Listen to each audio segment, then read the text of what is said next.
समजले? समानता म्हणजे मग ते कोणते, आता तुम्ही शाळेत शिकत आहे तर शाळेत प्रत्येकाला शिक्षणाचा अधिकार असो काय असो ते सर्व समान लेवलवर भेटलं पाहिजे, भले तो माणूस गरीब असो श्रीमंत असो कोणत्याही जातीचा किंवा, म्हणजे समानतेचा अधिकार. ठीक आहे. दुसरं आहे अभिव्यक्ती स्वातंत्र्याचा हक्क. अभिव्यक्ती स्वातंत्र्य म्हणजे काय, तर मला जे माझे विचार आहेत ते मांडण्याचा हक्क, मला जे पडते मला जे आवडते ते मांडण्याचा हक्क आपल्या सर्वांना आहे. तो आपल्या संविधानाने दिलेला आहे, तो म्हणजे आपला अभिव्यक्ती स्वातंत्र्याचा हक्क आहे. त्यानंतर शोषणापासून संरक्षणाचा हक्क. जर कुठे तुमचं शोषण होत असेल, म्हणजे तुमचं कुठे घरचेपी होत असेल, तुमच्या विचारांवर गदा आणत असेल, तुम्हाला कुठं व्यक्त होण्याची संधी मिळत नसेल तर त्याचा विरोध करण्याचा अधिकार तुम्हाला आहे. म्हणजे काय, तर शोषणापासून संरक्षणाचा हक्क. त्यानंतर आहे धार्मिक निवड व स्वातंत्र्याचा हक्क. धार्मिक निवड, आपल्या भारतात राहणारा प्रत्येक नागरिक हा कोणत्याही धर्माचं आचरण करू शकतो, त्याला कोणत्याही धर्माचा स्वीकार करण्याचा अधिकार आपल्या संविधानाने त्याला दिलेला आहे. म्हणजे धार्मिक निवड आणि स्वातंत्र्याचा हक्क म्हणजे त्याला स्वातंत्र्य आहे, तो कोणताही धर्म स्वीकारू शकतो, कोणत्याही धर्माचं आचरण करू शकतो किंवा सर्व धर्माचं आचरण करू शकतो म्हणजे धर्मनिरपेक्षही राहू शकतो. त्यानंतर सांस्कृतिक व शैक्षणिक हक्क. सांस्कृतिक म्हणजे आपला भारत देश सर्व धर्मांनी युक्त आहे, म्हणजे आपल्या भारत देशात हिंदू मुस्लिम शीख ईसाई सर्व गुण्या गोविंदाने राहतात. यामध्ये सर्वांचे जे म्हणजे त्यांच्या धर्मानुसार ज्या चालीरीती आहे प्रथा आहे त्या सर्व त्यांना सोबत नेऊन पाळण्याचा अधिकार म्हणजे सांस्कृतिक हक्क. आणि शैक्षणिक हक्क म्हणजे तुम्हाला शिक्षणाचा हक्क सुद्धा संविधानाने दिलेला आहे. तुम्हाला संविधानाने हक्क दिलेला आहे की शिक्षण तुम्हाला मिळालंच पाहिजे. पहिलीपासून म्हणजे जे प्रायमरी लेवलचं जे एज्युकेशन आहे ते तुम्हाला सरकारने फुकट प्रोव्हाइड केलं पाहिजे, त्यासाठी तुम्हाला हक्क दिलेला आहे. तो तुमचा हक्क कोणीही छीनू शकत नाही. तुम्हाला माहिती असेल की 14 वर्षाच्या खालील बालक कुठेही नोकरी करू शकत नाही, का तर त्याला 14 वर्षापर्यंत शिक्षण मिळालं पाहिजे. समजले? त्यानंतर आहे संविधानिक प्रतिकाराचा हक्क. आता बरोबर लक्ष द्या, संविधानिक प्रतिकाराचा हक्क म्हणजे काय, तर संविधानावर आपण जे आपला भारत देश चालतो, जर संविधानाच्या काही जे नियम व अटी आहे, कारण की संविधान हे कधी लिहिलं गेलं माहिती आहे ना, कधी लिहिलं गेलं संविधान, आपल्या भारतात संविधान कधी लागू झालं, 26 जानेवारी 1950. म्हणून काय म्हणतात, प्रजासत्ताक दिन. प्रजासत्ताक म्हणजे काय, तर प्रजासत्ताक म्हणजे प्रजेच्या हाती राज्य आलं, प्रजेच्या हाती सत्ता आली म्हणजे प्रजासत्ताक. समजले का? कारण की संविधान हे लोकशाहीवर जाते, लोकशाही. इथं कोणताही राजा वगैरे नाही आहे, हे लोकांच्या नुसार चालणारं संविधान आहे. त्यामुळे प्रजासत्ताक दिन आपण जल्लोषात साजरा करतो, ज्या दिवशी प्रजासत्ताक दिनी आपलं संविधान आपल्या भारत देशामध्ये काय झालं, सर्व अंमलबजावणी तेव्हापासून आपल्या इथं चालू झाली. म्हणजे संविधानिक प्रतिकाराचा हक्क म्हणजे काय, जर संविधान आता तेव्हा लिहिलं गेलं, त्यानुसार काळानुरूप काही म्हणजे त्यात बदल घडत गेले आणि त्या बदलांचा जर तुमच्यावर जर गडचेपी होत असेल, तुमच्या स्वातंत्र्यावर गदा येत असेल, तर त्या संविधानातील कलमांना विरोध करण्याचा अधिकार सुद्धा तुम्हाला आहे. म्हणजे काय, तर संविधानिक प्रतिकाराचा हक्क.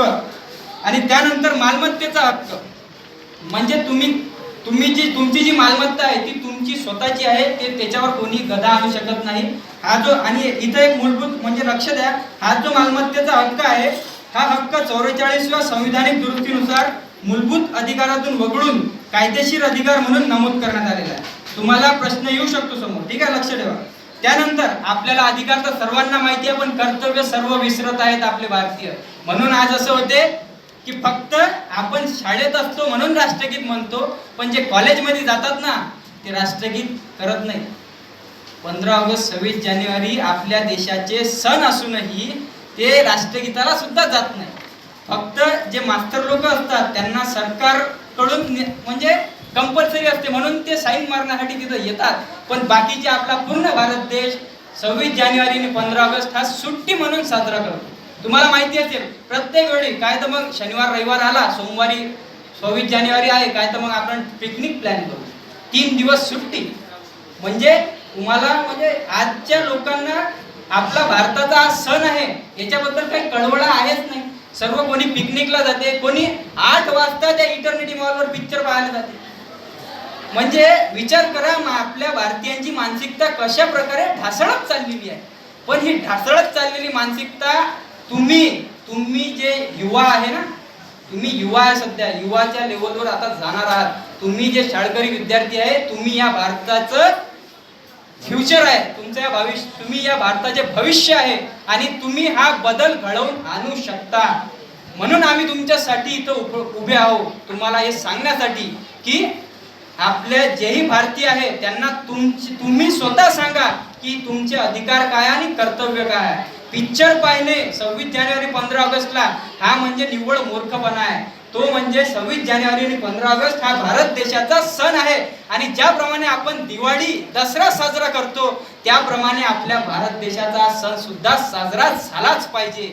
आणि ह्या साजरा झाला पाहिजे यासाठी तुम्हाला पुढाकार घ्यावा लागेल. तुम्हाला अवेअरनेस, लोकांमध्ये जनजागृती निर्माण करावी लागेल. आणि तुम्ही आता युवक आहात, तुम्ही हा पुढाकार घेऊ शकता. आम्ही एक बघा, भारतात 135 करोड जनता आहे. 135 करोड जनतेला अवेअर करण्यासाठी 1-2 लोक काफी नाही आहे.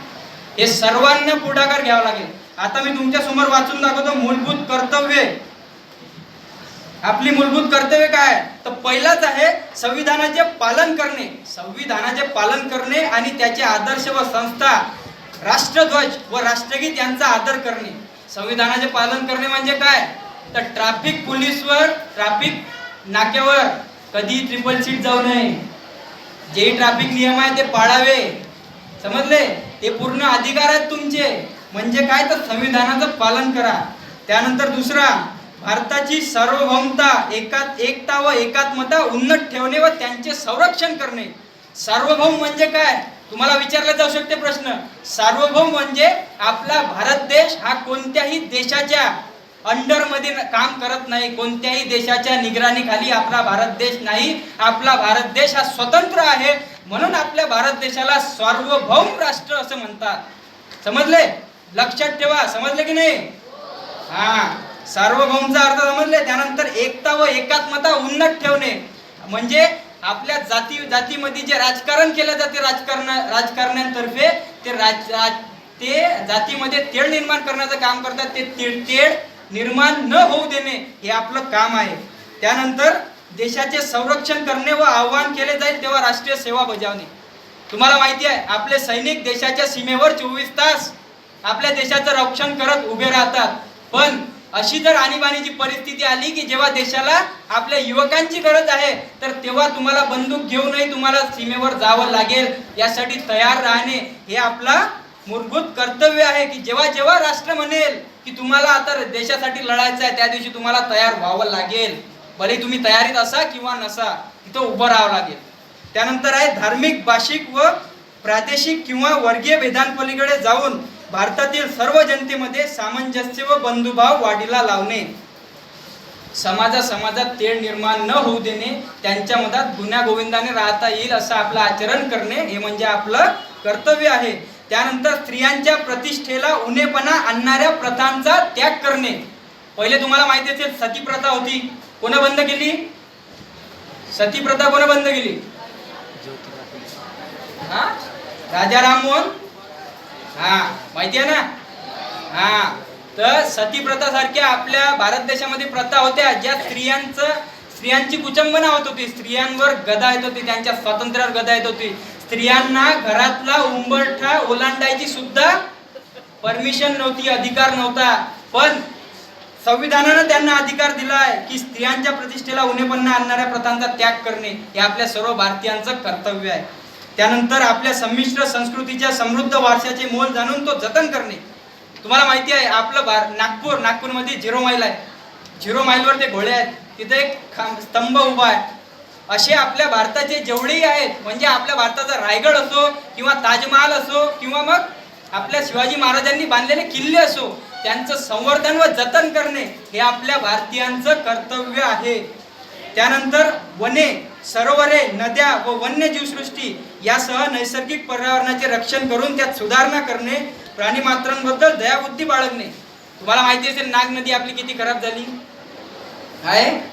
का खराब झाली? आपल्या नागपूरकरांची ही देण आहे सर्व गटारात पाणी सोडलं जाते आपल्या घरचं, त्यामुळे नागपूरची नदी खराब झाली हो की नाही? पण नागपूरची नदी स्वच्छ करण्याचं कर्तव्य कोणाचं आहे? आपलं. जिथून आपल्या इथून गटारात पाणी जात असेल तिथं विरोध करण्याचं काम कोणाचं आहे? आपलं. तर ह्या विरोध करण्यासाठी तुम्हाला तयारीत राहावं लागेल. आपली नाग नदी स्वच्छ झाली पाहिजे. ज्याप्रमाणे आपल्या भारतात अशा नद्या आहेत त्या स्वच्छ झाल्या पाहिजे. आपलं जे सरोवर आहेत त्या स्वच्छ असल्या पाहिजे, म्हणजे त्यांचं संरक्षण करणे आपलं कर्तव्य आहे. त्यानंतर विज्ञाननिष्ठ दृष्टिकोन, मानवतावाद आणि शोधक बुद्धी व सुधारणावाद यांचा विकास करणे, म्हणजे आपला दृष्टिकोन हा विज्ञानवादी असायला पाहिजे. कोणी थोतांड म्हणते म्हणून काहीही करायचं नाही. काय तर मग देव असा आशीर्वाद देते मग आपलं भलं होईल असं कधीच होत नाही. तुमचा दृष्टिकोन हा विज्ञानवादी असला पाहिजे. कर्म करताल तर फळ मिळेल. समजले? तर विज्ञानवादी दृष्टिकोन असला पाहिजे. आणि मानवता ही सर्व बंधुभाव आपण जपला पाहिजे. त्यानंतर आहे सार्वजनिक मालमत्तेचे रक्षण करणे व हिंसाचाराचा निग्रहपूर्वक त्याग करणे. तुम्हाला माहिती असेल बंद वगैरे गडगडीत पाडल्या जातात आपल्या भारतामध्ये, आणि त्या बंद मध्ये आपल्या सरकारच्या मालमत्ताचं नुकसान होते की नाही? जे बंद केल्या जातात तिथं तोडफोड केल्या जाते, पण ते तोडफोड रोखणे हे आपलं काम आहे. लक्षात ठेवा, कारण की तुम्ही उद्या भारताचे भविष्य आहात. त्यानंतर राष्ट्र सतत उपक्रम व सिद्धी यांच्या चढत्या श्रेणी गाठत जाईल. अशा प्रकारे सर्व व्यक्तिगत व सामुदायिक कार्यक्षेत्रात पराकाष्ठेचे यश संपादन करण्यासाठी झटणे.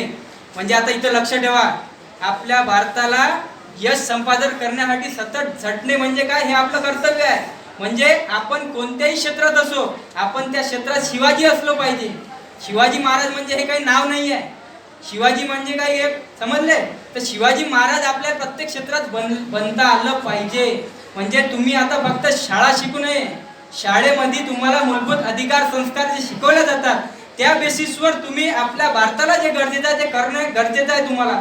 तुम्ही जे स्पोर्ट ऍक्टिव्हिटी असेल किंवा काही असेल तिथं तुमचा स्वतःचा झेंडा, तुमच्या नागपूरकरांचा झेंडा, तुमच्या महाराष्ट्राचा, तुमच्या भारताचा झेंडा बाहेरच्या 7 समुद्रापार फडकला पाहिजे.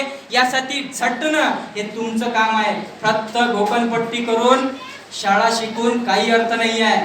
त्या शिकण्यामधून जे अधिकार संस्कार तुम्हाला मिळत आहे त्याचा तुमच्या जीवनामध्ये वापर करणे हे तुमचं कर्तव्य आहे. आणि ते वापर करताना आपल्या भारताचा झेंडा 7 समुद्रापार फडकवत ठेवणे हे तुमचं कर्तव्य आहे.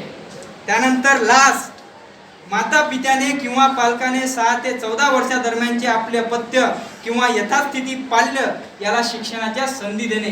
म्हणजे मी पहिलेच सांगितलं की तुम्हाला तुमचा जो अधिकार आहे शिक्षणाचा तो या भारतात नाही पुऱ्या जगात कोणीही हिरावू शकत नाही. आणि पुन्हा एकदा सांगतो, हे अधिकार आणि कर्तव्य तुमचे पाठ असली पाहिजेत, तुमच्या जीवनात आचरणात आली पाहिजेत. त्यासाठी झटा. आणि ज्यांना कोणाला हे पाहिजे आहे पत्रक त्यांनी मी इथे खाली ठेवणार आहे तिथून घेऊन घेणे.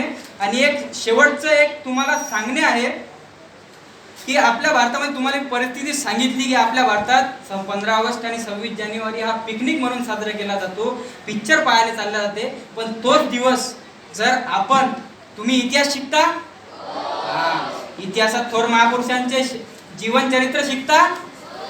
आता त्या शिकलेल्या जीवन चरित्रांचा वापर तुमच्यापेक्षा जे लहान आहेत त्यांना त्याबद्दल माहिती देण्यासाठी 15 ऑगस्ट आणि 26 जानेवारीचा वापर झाला पाहिजे. फक्त राष्ट्रगीत करून काही होणार नाही, झेंडावंदन करून काही होणार नाही. तुम्ही जे शिकलेले आहे त्याचा वापर तुमच्या लहानांपासून तर मोठ्यांपर्यंत करून देणे गरजेचं आहे. तुमच्या घरचे जर त्या दिवशी पिकनिक प्लॅन करत असतील तर तिथंच विरोध करायचा की 26 जानेवारी 15 ऑगस्ट सोडून काय करायचं करा. त्या दिवशी पिकनिक पिक्चर नाही, त्या दिवशी फक्त राष्ट्रासाठी तुमचा दिवस दिला पाहिजे. समजले? आणि यासाठी तुम्ही मदत करा. आमची ही चळवळ एक वादळ भारताचा 3 राज्य 38 शहरांमध्ये आहे आणि पूर्ण भारतामध्ये आता ती पसरत चाललेली आहे. त्याचे तुम्ही एक भाग आहात. आणि तुमच्या आईवडिलांपासून हे सुरुवात करा. तुम्ही जे शाळेमध्ये राष्ट्रगीत करता अवेअरनेस असा करा की तुमचे आईवडील सुद्धा तुमच्या सोबत किंवा दुसऱ्या ठिकाणी जाऊन त्यांनी झेंडावंदन राष्ट्रगीत केलं पाहिजे. आणि हे तुमचं कर्तव्य आहे की त्यांना सांगणे की राष्ट्रगीताले तुम्ही भले आमच्या शाळेत येऊ नाही शकत पण आजूबाजूला शाळा असतील तिथं तुम्ही नक्की उपलब्ध राहून राष्ट्रगीत आणि झेंडावंदन करा. चांगलं वाटलं सगळ्यांना? आवडली माहिती? हा. आणि हा बघा, हे जे पत्रक इथं ठेवलेले आहेत, ज्यांची लायकी असेल त्यांनीच फक्त हे पत्रक उचलावं आणि स्वतः पुस्तक मध्ये घडी न करता ठेवावं. आणि तुमच्या घरामध्ये जिथं दर्शनी भाग असतो, जिथं लोक बघतात, तुम्ही तिथेही सुद्धा हे चिपकवू शकता. सांगायचं तात्पर्य हे, कारण की हे संविधानाचे अधिकार आणि कर्तव्य सांभाळणे म्हणजे लय मोठी गोष्ट आहे. आणि तुम्ही भारतीय युवक आहात आणि तुमच्यामध्ये ती ताकद, ती क्षमता आहे, म्हणून मी हे पत्रक तुमच्या शाळेमध्ये ठेवत आहे. कृपया ते पत्रक उचलताना त्याची घडी कधी करू नका. पुऱ्या जीवनात ते तुमच्या पुस्तकात ठेवा किंवा भिंतीवर चिपकवा आणि ते पूर्ण लक्षात ठेवा. ठीक आहे? हे तुम्हाला भारत देश घडवण्यासाठी नक्की कामात पडेल. जय हिंद, जय शिवराय, जय भारत.